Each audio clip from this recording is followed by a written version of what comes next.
Launch tip number 4 is to be intentional with your execution.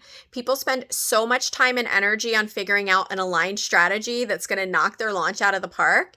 And then when it comes to the execution, they're doing it at a very surface level that's not maximizing the execution to get the most out of it so that it's really, really effective in helping you reach the goals of the launch. So this is where your launch team is going to come into play.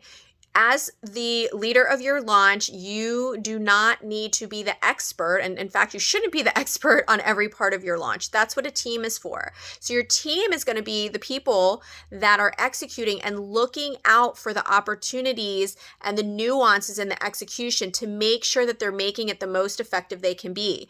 Think about a webinar, right? When you have a webinar, you don't want to just promote that webinar everywhere to everyone, right? You want to use specific messaging and make sure that you're putting it in front of the right people. When people sign up for the webinar, you want to make sure that you have a show up sequence that's nurturing them and encouraging them to show up live or take some type of micro action to continue to move them through that funnel.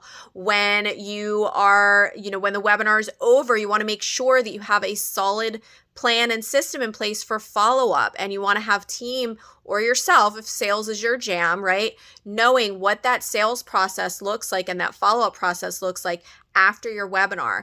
This is where the launches are really successful, is when we pay attention to the execution. And this is where your team is integral in making sure that they're looking out for those opportunities to execute the launch successfully and effectively.